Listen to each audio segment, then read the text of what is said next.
आंब्याच्या सीझनमध्ये mango ice cream, lassi, kulfi आणि आमरस तर आपण नेहमीच खातो.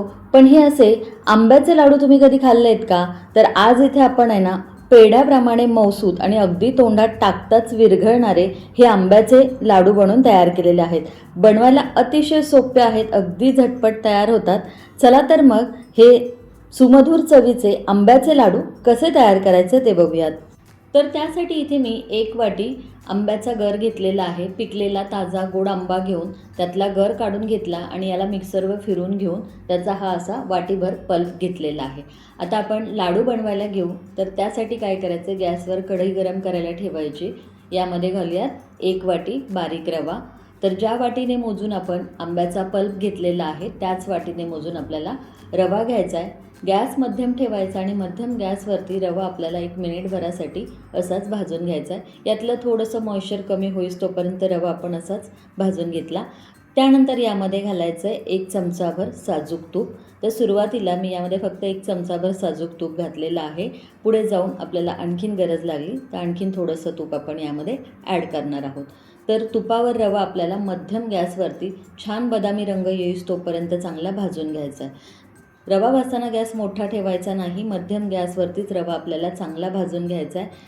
आता आणखीन 1 चमचाभर साजूक तूप मी यामध्ये घातलेलं आहे. रवा भाजण्यासाठी इथे मी एकूण 2 चमचे साजूक तुपाचा वापर केलेला आहे. आता याला आपण चांगलं भाजून घेऊ. तर रवा आपल्याला जवळपास एक 10 ते 12 मिनटासाठी मध्यम गॅसवरती मस्त खरपूस भाजून घ्यायचा आहे. खूप जास्त गॅस मोठा ठेवू नका, नाहीतर रवा करपतो आणि करपल्यामुळे लाडूसुद्धा खायला करकरीत लागतात. त्यामुळे रवा मध्यम गॅसवरतीच बदामी रंगावरती छान भाजून घ्यायचा आहे. तर हे बघा, सुरुवातीपासून आत्तापर्यंत जवळपास 10 ते 12 मिनटं झालेली आहेत आणि रवा मी छान भाजून घेतलेला आहे. आता आपल्याला गॅस बंद करायचा आहे. त्यानंतर यामध्ये घालूयात पाव वाटी सुक्या खोबऱ्याचा किस. सुक्या खोबऱ्याचा किस वेगळा भाजायची गरज लागत नाही, कारण हा भाजायला खूप जास्त वेळ लागत नाही. रवा गरम आहे आणि रव्याच्या उष्णतेमध्येच हा सुक्या खोबऱ्याचा किस व्यवस्थित भाजला जातो. त्यामुळे सुक्या खोबऱ्याचा किस रवा गरम असतानाच त्यामध्ये घालायचा आणि याला भाजून घ्यायचं. तर लक्षात ठेवा, मी या स्टेजला गॅस पूर्णपणे बंद केलेला आहे आणि सुक्या खोबऱ्याचा किस यामध्येच भाजून घेतलेला आहे. रवा आणि सुक्या खोबऱ्याचा किस भाजून झाला की याला आपण एका प्लेटमध्ये काढून घेऊ. आता त्याच कढईमध्ये आपल्याला घ्यायची अर्धी वाटी साखर. तुम्ही घेतलेला आंबा किती आंबट किंवा गोड आहे त्यानुसार साखरेचं प्रमाण तुम्ही इथे कमी जास्त करू शकता. आता त्यानंतर यामध्ये मी घातलेलं आहे 4 ते 5 चमचे पाणी. पाणी घालायचं आणि साखर यामध्ये आपल्याला पूर्णपणे विरघळून घ्यायची. साखर विरघळायला खूप जास्त वेळ लागत नाही. साखर बघा पूर्णपणे विरघळलेली आहे. यामध्ये घालूयात अर्धा चमचा साखरयुक्त विलायची पावडर. त्याचबरोबर 2 चिमूटभर इथे मी खाण्याचा कलर घातलेला आहे. तर खाण्याचा रंग घालणं ऑप्शनल आहे. त्याचबरोबर इथे मी विलायची पावडर वापरलेली आहे. तुम्हाला नसेल घालायची तर नाही घातली तरीही चालेल, कारण आंब्याचे लाडू बनवतो आहे तर तो फ्लेवरसुद्धा खूप छान लागतो. आता यामध्ये घालूयात 1 वाटी आंब्याचा गर. आंब्याचे लाडू बनवतो आहे त्यामुळे अर्थातच इथे आपण यामध्ये घातलेला आहे 1 वाटी आंब्याचा गर. आंब्याचा गर यामध्ये घालायचा आणि याला चांगलं मिसळून एकजीव करून घ्यायचं आहे. आता हे मिश्रण मध्यम गॅसवरती आपल्याला तोपर्यंत शिजवायचं आहे जोपर्यंत याचा एकतारी पाक तयार होत नाही. तर हे बघा, जवळपास 5 ते 7 मिनटं झालेले आहेत. हे मिश्रण मी शिजवून घेतलेलं आहे आणि याचा हा असा एकतारी पाक तयार झालेला आहे. खूप जास्त यासाठी वेळ लागत नाही. 5 ते 7 मिनटं मध्यम गॅसवरती हे मिश्रण शिजवून घेतलं की असा हा याचा पाक तयार होतो. त्यानंतर आहे ना, आता यामध्ये आपल्याला घालायचं आहे आपण भाजून घेतलेला रवा आणि नारळाचा किस.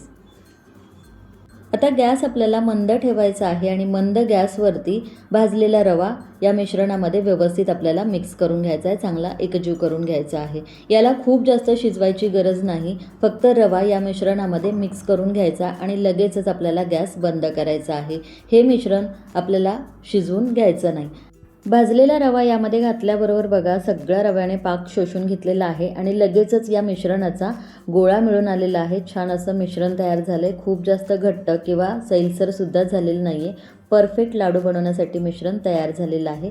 आता हे मिश्रण गरम असतानाच आपल्याला यावरती झाकण ठेवायचं आहे, म्हणजे मग आहे ना, यामध्ये तयार होणाऱ्या वाफेमुळे रवासुद्धा शिजला जातो, मऊसर होतो.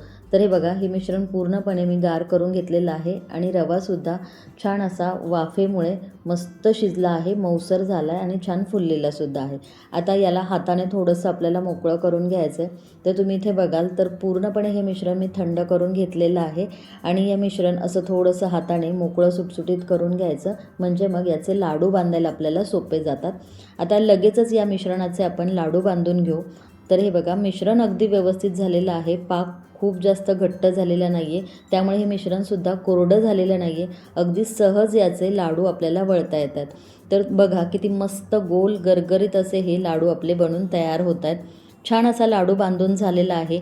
आता तुम्हाला हवं असेल तर तुम्ही यामध्ये ड्रायफ्रूट्सचे काप वरून लावू शकता.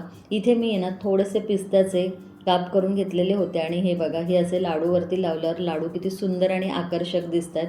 सारख्याच पद्धतीने आता आपण शिल्लक राहिलेलं जे मिश्रण आहे त्याचे सुद्धा लाडू आपण बांधून घेऊ.